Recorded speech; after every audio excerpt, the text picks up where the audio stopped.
Hello, beloved tribe. I am jumping in here today for a couple of different reasons. The first one is to respond to a post in the group that I made earlier last weekend, I think it was, about taking myself off to a hotel for the night to have a break from my family, to have some time for me to, really have a little workation, because I always take my work with me. It's my favorite thing to do. And to just step out of the everyday of my life in order to kind of honor my deeper needs. It was a retreat in daily life, if you like.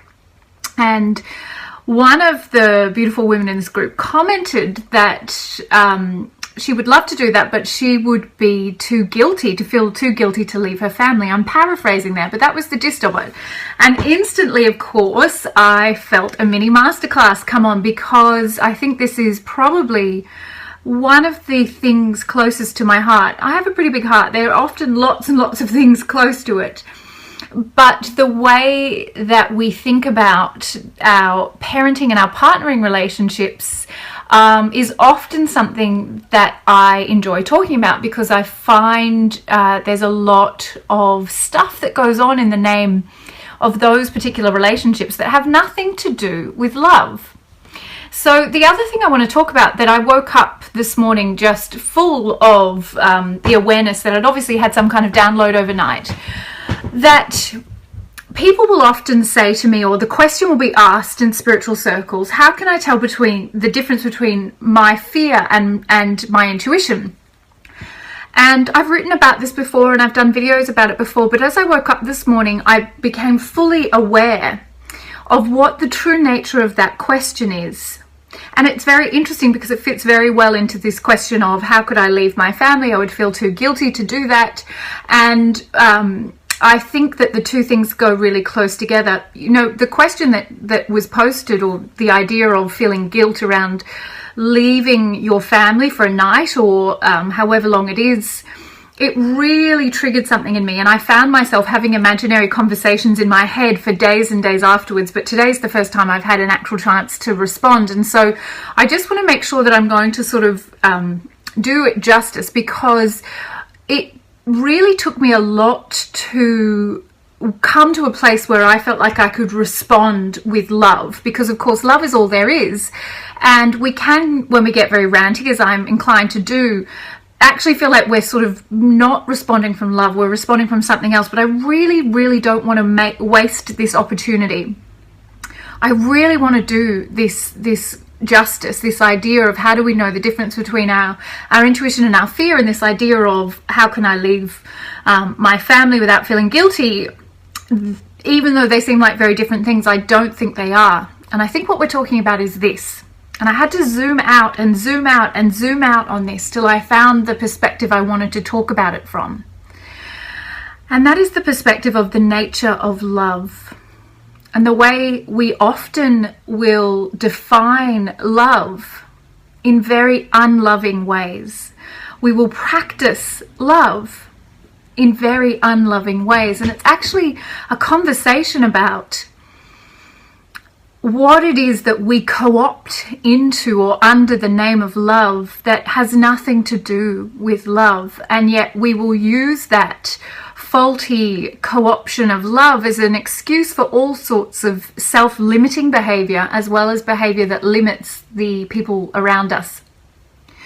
So when we think about that idea of being too guilty to take time for the self, in whatever relationship that might be, it might be leaving your partner, it might be leaving your cat, it might be leaving your children, it doesn't really matter.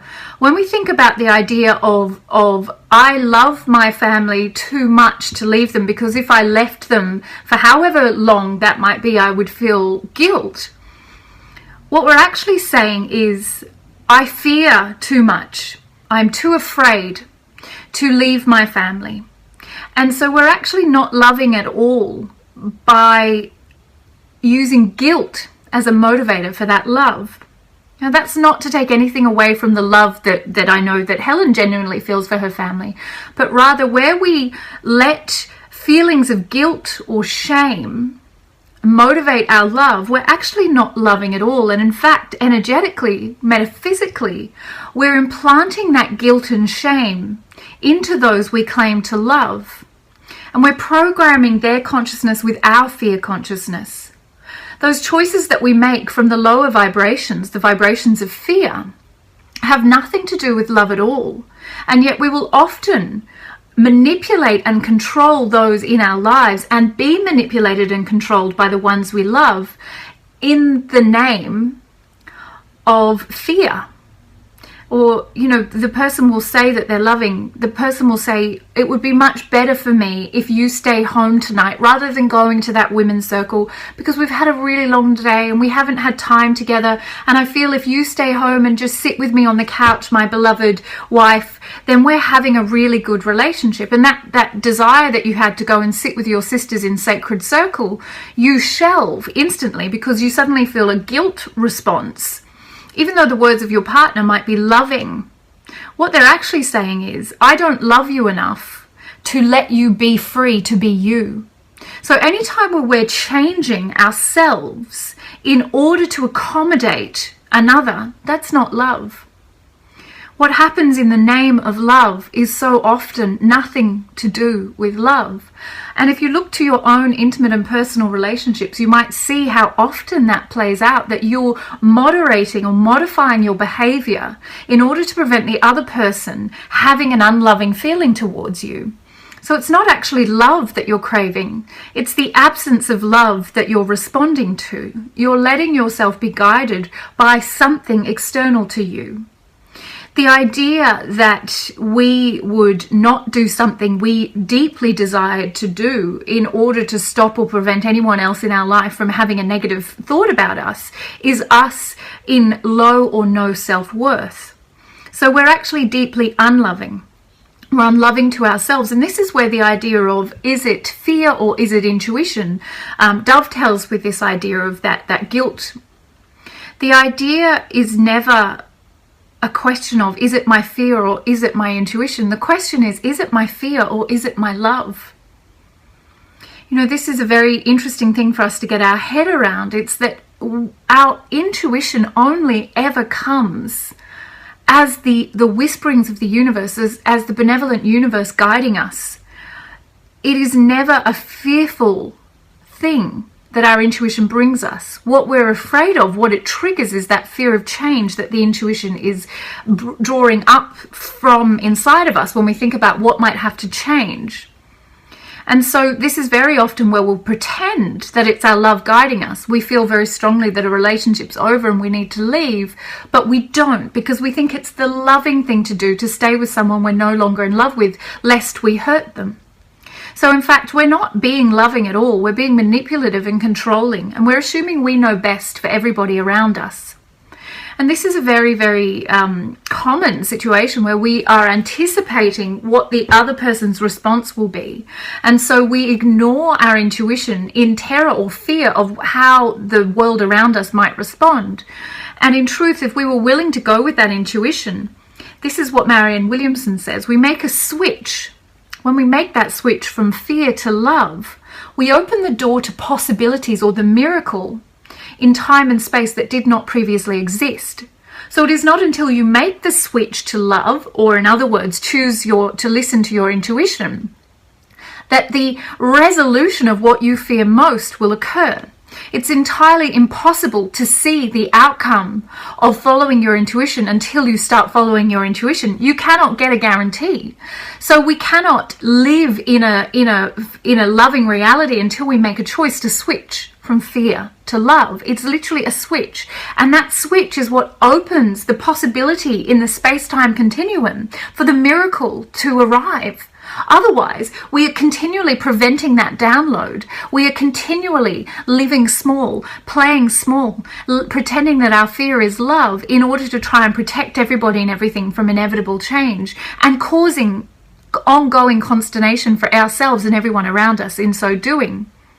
Whilst you live outside of the laws, whilst you live outside of your congruence between head and heart, you will be living in fear and pretending it's love.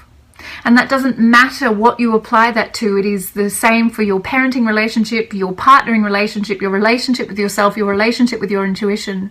You cannot pretend that your actions are loving and expect that the infinite is going to be fooled.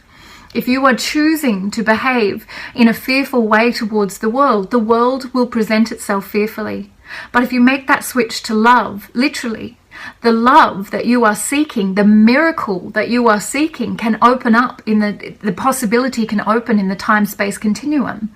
You are preventing the download of the highest possibility of your life by remaining addicted to fear. And you may not believe that you are addicted to fear, but if you want to understand how you are, just go hang out with Tamala. You are physiologically addicted to fear, and you're physiologically addicted to the cycle of continuing to perpetuate your own misery. If you are living in a fearful world, it's because you have unmet fear within you, and you don't have to piece by piece break it down and figure out where it came from and what the cause is and who did it to you. You simply have to make that switch from fear to love and let the universe go to work. Let that download that is waiting for you to come into your life. You are preventing that from happening when you're living outside of the laws. So how, in conclusion, how do we do that, or what is it that changes when we do that? The first point I want to make is when we follow the laws, we cannot believe in separation. So if you're feeling guilt about leaving your family, then you're simply kidding yourself about the nature of them and you. You can never be separate from them. And I talk to my children about this because I go away a lot. I go away a lot because my purpose is bigger than being a mother. And I have a work that calls me, a calling that is deeper than staying inside of my little family unit. And when I go away, I just talk to my children about the true nature of reality, that we are never separate. It is not possible. And our love is not conditional upon us being in the same physical location. I emancipate them from generations, lifetimes of conditioning by doing that.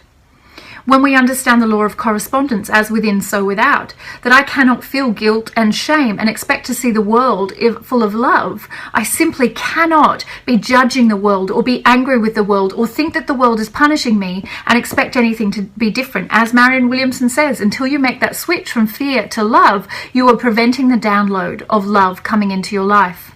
And the third law, the law of vibration, we are fear addicts. And we so easily go to our fear vibrations because we are so easily persuaded that they are real. It takes true grit, true discipline or blisscipline to stay focused on the vibration that we want to be living in, even when the evidence in 3D reality seems to contradict that vibration. Give it time, my dear, give it time. Because if the world is showing you things that do not feel in congruence with what you want to be living, then there is simply not enough willingness to hold the higher vibrational states.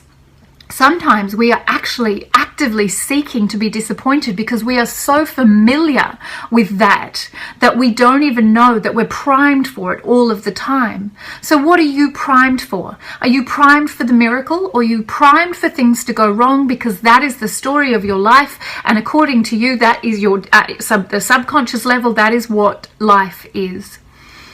None of this is necessarily difficult at all. It's simply about being consistent, because so far you've been 100% consistent. You've been showing up like an addict will to your fearful feelings, your chaos, your emotional drama with full zealousness, full commitment. You don't for 1 second question your bad or heavy emotions. You just go with them. So in order for us to change this, we need to be willing to keep practicing and practicing and practicing and practicing and practicing until we make that switch. And once that switch is made, you can observe the events of your life always from that place of love. Okay, thank you, dear ones, and I hope that in some way responds to that idea of the feelings of guilt masquerading as love, and how we might better manage those and make a choice that is not about codependence, but actually about emancipating ourselves from fear addiction. And I'm also very excited to sort of keep talking about this idea of, it's not the question of fear versus intuition, it's whether you know the difference between fear and love. And it seems like maybe we don't, and maybe we need to be talking about that more. Have a beautiful day.